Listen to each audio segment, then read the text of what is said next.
Good evening. I hope all of you are doing well on this Sunday evening. We had rain move through here, probably expecting a little bit more as the evening goes on. Just wanted to go ahead and get this video up and going. Um, I have posted midterm grades. The majority of them have been pretty decent. Um, those that might have a little bit lower. Um, I only went to midterm. I haven't graded beyond that, so it is only up till midterm. Um, so grades will continue to improve, I hope. Make sure you get your work done on time. That's the big thing, okay? So with that, let's go ahead and move on.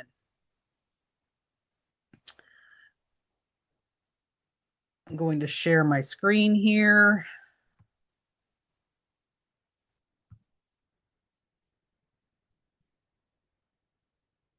and we'll go ahead and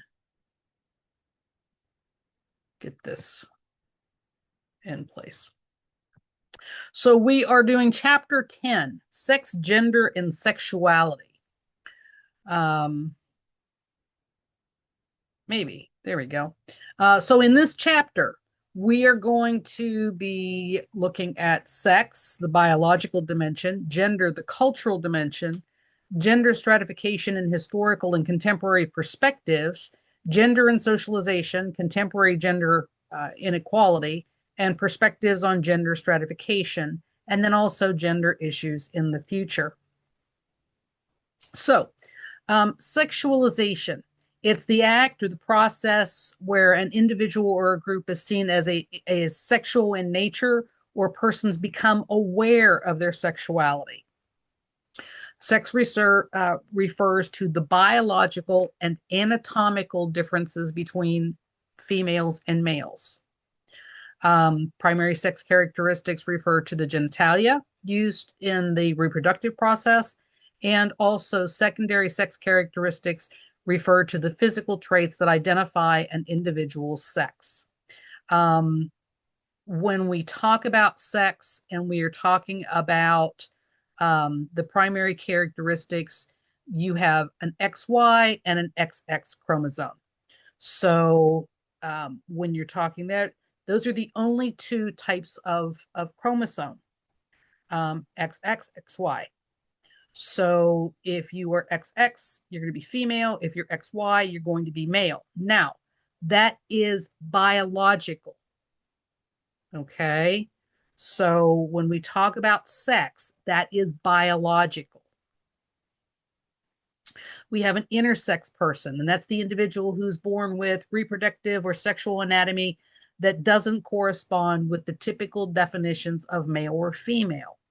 The person's sexual definition is ambiguous. In some cases, they have both reproductive systems, um, which really confuses things. Um, it at one time, um,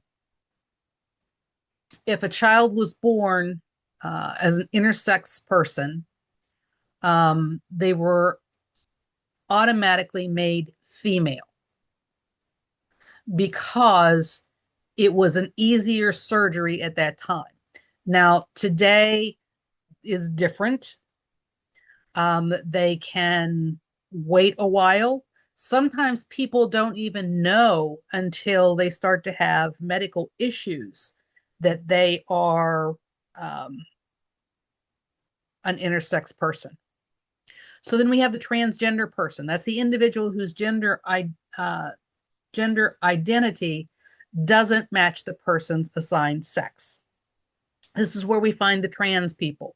We have men who are transitioning into women, women who are transitioning into men. Um, I have known people that they have struggled with it. They feel like there is something wrong with them because they feel more masculine. However, they present as female. And in some cases, parents didn't tell their children that they may have been born intersex and had to have a reassignment type surgery. So, but in other cases, people just don't feel right in the gender that they were born. And then there are cross dressers, and that is a male who dresses as a woman or a female who dresses as a man, but doesn't alter his or her genitalia. So, in other words, they may be male in every other aspect, but they like to wear women's clothing. Or with females, with women, they may like wearing men's clothing. It is more comfortable to them. So, Billy Lee Tipton, we like to think that transgender people are it's a new thing. Billy Lee Tipton was born in Oklahoma City, Oklahoma, in December 29th, 1914, and died January 21st, 1989, at the age of 74. Billy Lee Tipton was born female. However, in Oklahoma, in the early part of the century, women were not, you could have a family, you could be a secretary, maybe, or you could be a housewife. Um, Billy Lee Tipton was an amazing musician and wanted to be a jazz musician. So um, he started out his life as a woman, and Billy Lee Tipton was not his original name. I believe, his dead name, as they would call it, was Deborah, and she decided that she wanted to um, be a jazz musician. But the only way that she could be a jazz musician was to present as a male. Billy Lee Tipton was born. Dressed as a male, ended up marrying. His wife did not know that he was female. He had given a whole story that he was in a car accident and that his there were some serious injuries, and so he couldn't have sex. And so they had a very loving relationship. They ended up adopting children, and then after adopting the children, raised them as a family. On January 21st, he collapsed. He had a severe bleeding ulcer, ended up causing a heart attack.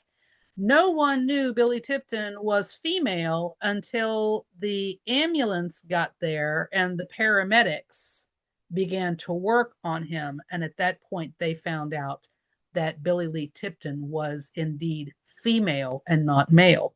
His wife never had a clue. So this was not an uncommon thing. There were men who dressed as women and were presenting as women. There were women who were presenting as men. It was all in order to be able to be your best self. So who can blame a person when they're trying to be their best self and they don't have the opportunities because of their sex? So, sexual orientation refers to an individual's preference for emotional sexual relations with members of different sex, same sex, or both. Criteria for identifying people as homosexual or bisexual is the sexual attraction. Are they only attracted to male? Are they only attracted to female? Are they attracted to both? Now, when I say are they attracted to male, it could be male to male, or female to female, or female to male, male to female. So whoever they're attracted to, and some people are attracted to both sexes. Some people aren't really attracted to the sex of the person. They are more attracted to the individual person. Doesn't matter whether they're male or female, doesn't matter what race they are or ethnicity. It's just that they are attracted to that individual person. Sexual involvement. Who are they having sex with? And then self-identification. What do you in what context do you talk about yourself? If you are a male and you talk about yourself as a female, or a female and you talk about yourself as a male, or present as male and male presenting as female, that's the criteria. So measuring sexual orientation and gender identity is difficult because of the complex social and cultural patterns in the larger society that influence these measures. According to researchers, about 4.5% of the adult US population, or approximately 11.3 million people, identify as LGBT when they were discussing it in 2019. So the problem with how you identify, sometimes discrimination can be based on your sexual orientation. And it could be marriage rights, property rights, parental rights, adoption. Housing could be declined because of your sexual orientation. Healthcare, of course, employment, and also the military. We went through a time of don't ask, don't tell. We had men presenting as female and females presenting as male in the military, and it was very, very much accepted. We live in a culture now that they are not. You could be turned down by an employer. They have to have good reason. And in some cases, they will find another reason aside from sexual orientation. Now, in West Virginia, my understanding is you can get married as a same-sex couple. In the state of Ohio, it's been probably about 15, 20 years ago, they did a same-sex marriage ban, and it has not been removed yet. Now, if you are married in another state and come to live in Ohio, they will recognize that marriage and the rights that go along with it. However, you cannot live in the state of Ohio and be married in the state of Ohio. You would have to go someplace else to be married. At one time, there were problems with marriage with the LGBTQ plus community. It wasn't recognized. If they were a same-sex couple and they bought property together, if one died, there was difficulty with the property rights for the other person, or the parental rights. If a same-sex couple had adopted children, or if they had maybe used a donor and birthed their own child, the other partner, if the person who birthed the child passed away, their partner could be stripped of any rights. The birth parent's family member could step in and take the child away. And there was difficulty with adoption if you were a same-sex couple. A lot of that now has eased, but it can still be kind of dicey. There's homophobia. That's the extreme prejudice and sometimes even discriminatory actions directed at gays, lesbian, bisexuals, transgender persons, and others who are perceived as not being heterosexual. Gender refers to the culturally and socially constructed differences between females and males found in the meanings, beliefs, and practices associated with femininity and masculinity. So gender really doesn't have anything to do with biology. It is what culture and society decides. So gender role refers to the attitudes, behavior, and activities that are socially defined as appropriate for each sex and are learned through the socialization process.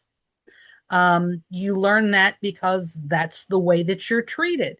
If you are treated with being wrestling around, or they give you trucks to play with and they don't give you dolls, then they're kind of giving you more of a masculine side. If you're a female child or born female, they give you baby dolls and Barbies and things like that. That's part of the socialization and the gender process, the gender role process. Gender identity is the person's perception of the self as a male or a female. And body consciousness is how a person perceives and feels about his or her own body. It includes an awareness of social conditions in society that contribute to its self knowledge. So, gender is embedded in the images, ideas, and language of a society and used as a means to divide up work, allocate resources, and distribute power. Um, men are the CEOs in business, and women are their secretaries. Okay. Gender belief system is legitimated by religion, science, law, and other societal values. Gender stereotypes hold that men and women are inherently different in attitudes, behavior, and aspirations. Boys want to be police officers and firemen and cowboys, and girls want to be teachers and nurses. The social significance of gender stereotypes is illustrated by eating disorders. Three most common eating problems are anorexia, bulimia, and obesity. Bodybuilding is another gendered experience. Now, we see that there are male bodybuilders and female bodybuilders. We see that there are men and women, but it's more common to have women with eating disorders like anorexia, bulimia, and obesity. Anorexia is when you just don't want to eat. Bulimia is when you eat and purge. And then, of course, obesity is, in many cases, the overeating or the unhealthy eating. So we have sexism, the subordination of one sex, usually female, based on assumed superiority of another sex, i.e., male. Sexism is directed at women with three components: negative attitudes. If you're a woman, I'm sure you've heard cat calls at different times where the guys are whistling or "Come on, honey, let's go out." Um, Men may have some negative attitudes, but not nearly as much as female. Stereotypical beliefs that reinforce, complement, or justify that prejudice. Um, and then, of course, there's discrimination. A lot of times, the patriarchy role is really pushed in some civilizations. Um, the patriarch is the hierarchy system of social organization where cultural, political, and economic structures are controlled by the men. If it's a matriarchal society, it's the hierarchy system of social organization in which cultural, political, and economic structures are controlled by the women. If you look back in some of the historical things, they talk about the Amazon women who didn't need men. They were great warriors, but they were a matriarchal society. Factors that are important to determine the gender division of labor in the society, um, type of subsistence base, the supply of and demand for labor, the extent to which women's child rearing activities are compatible with certain types of jobs.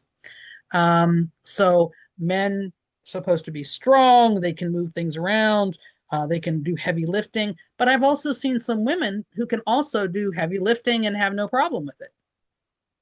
However, when we see about the women's child rearing activities, it's not allowed to be asked now, but at one time, an employer could ask a woman if she had children or if she was planning on having children.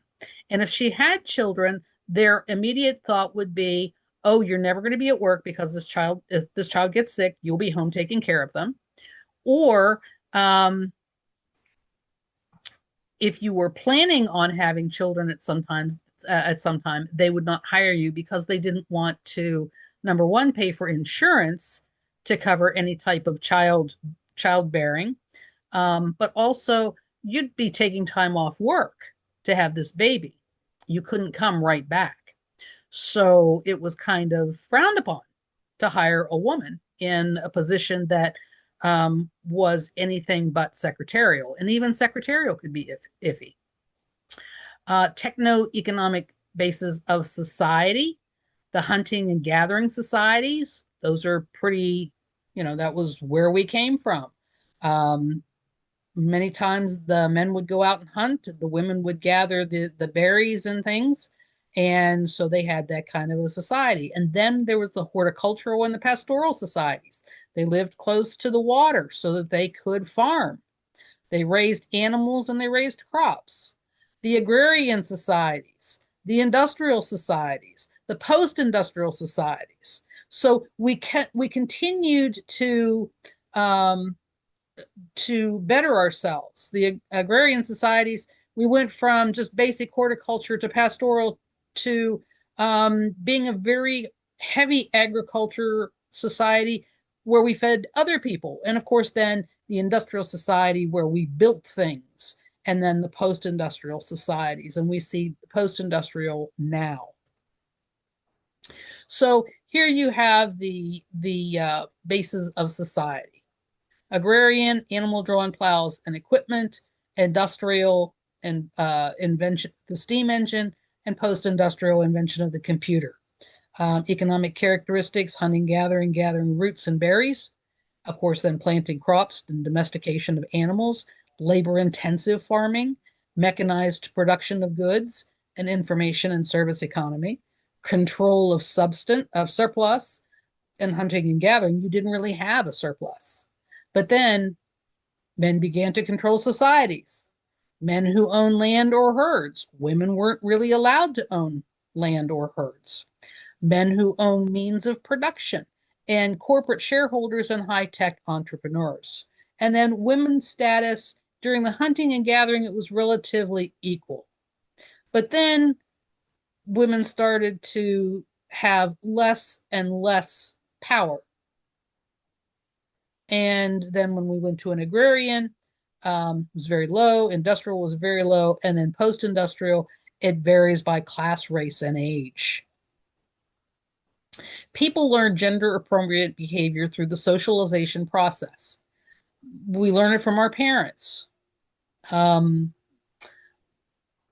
I, Little girls are supposed to wear pink, boys are supposed to wear blue. I was more partial to blue than I am pink.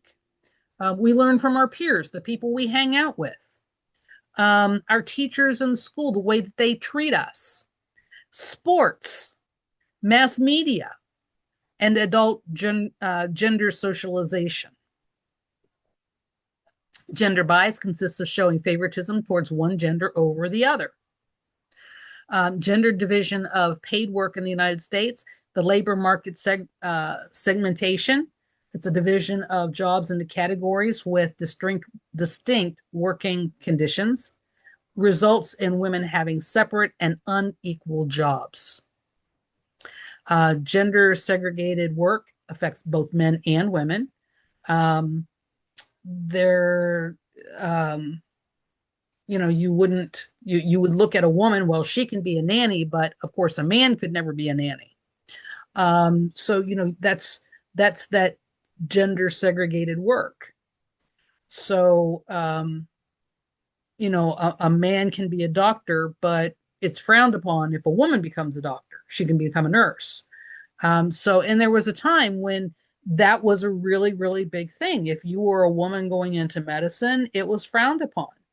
If you were a woman who wanted to be a police officer or a firefighter, it was discouraged.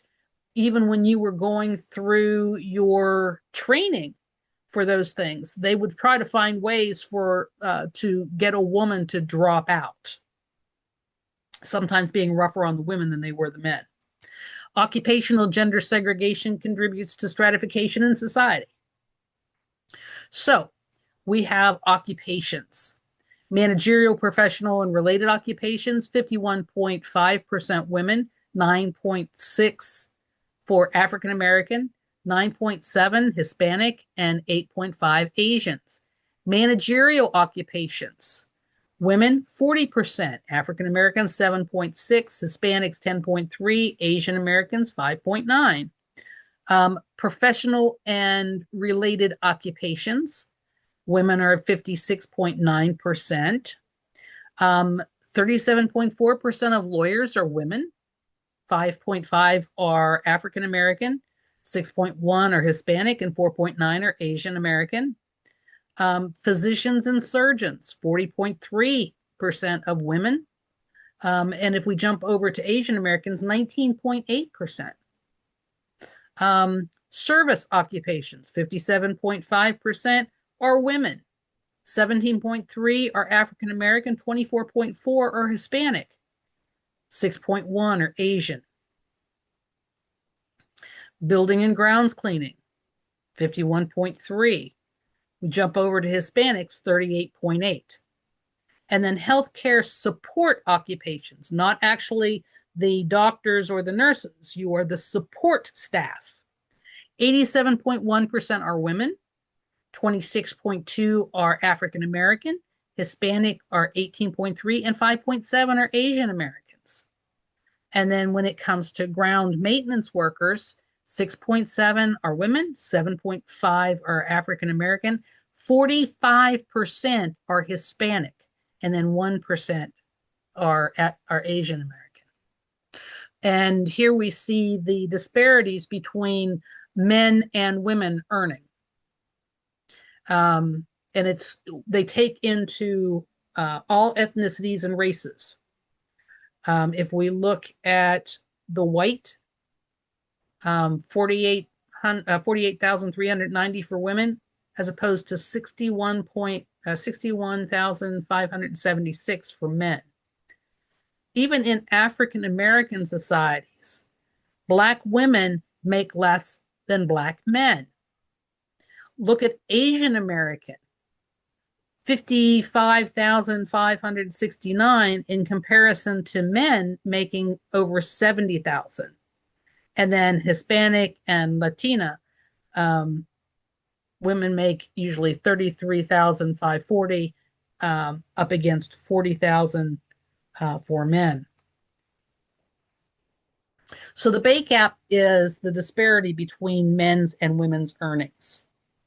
Pay equality or comparable worth is the belief that wages ought to reflect the worth of a job, not the gender or the race of the worker. Paid work and family work. Typical married woman in the United States combines paid work in the labor force and family work as a homemaker. Sometimes it's split between the man and the woman in a relationship, but more often it falls on the woman. Even with dramatic changes in women's workforce participation, the sexual division of labor in the family has remained essentially unchanged for many years. Functionalist and neoclassical economic perspectives views men and women as having distinct roles that are important for the survival of society. Men have certain jobs, women have certain jobs. Women's roles as nurturers and caregivers are even more pronounced in contemporary industrialized societies. And then according to the human capital model, individuals vary widely in the amount of human capital they bring to the labor market. Wage discrimination occurs in two ways. Wages are higher in male-dominated jobs, occupations, and segments of the labor market, regardless of whether women take time for family duties. In any job, women and people of color will always be paid less. So from a conflict perspective, the gender division of labor within families results from male control and dominance over women and resources. Although men's ability to use physical power to control women diminishes in industrial societies, men still remain the head of the household and control the property. Marriage serves to enforce male dominance. With feminism, though, it's the belief that women and men are equal and should be valued equally and have equal rights. There is liberal feminism, radical feminism, socialist feminism, and multicultural feminism. Feminist approaches have been criticized for their emphasis on male dominance without a corresponding analysis on the ways in which some men may also be oppressed by patriarchy and capitalism. When we look at that, Black men would still be oppressed by white men in the job market and in the ability to make money. For the future, to bring about social change for women, it's important for women to be equal players in the economy and the political process. We look at why are gender issues so important for both men and women to consider. We still see women who are held back, make less money, but they may do more work than what the man does. We look at, in many cases, the administrative assistant, used to be secretaries, but more often than not, the secretaries knew more about how to run the business than the man did because she saw all the paperwork and worked through it. So it's a very difficult prospect.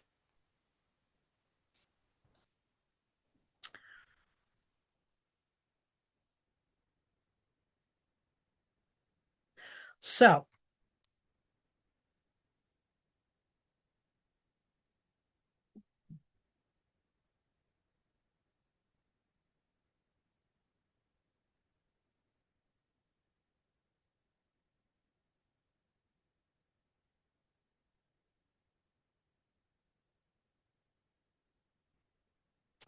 that brings us back to um, where we are today. So these are the things that you're going to be studying.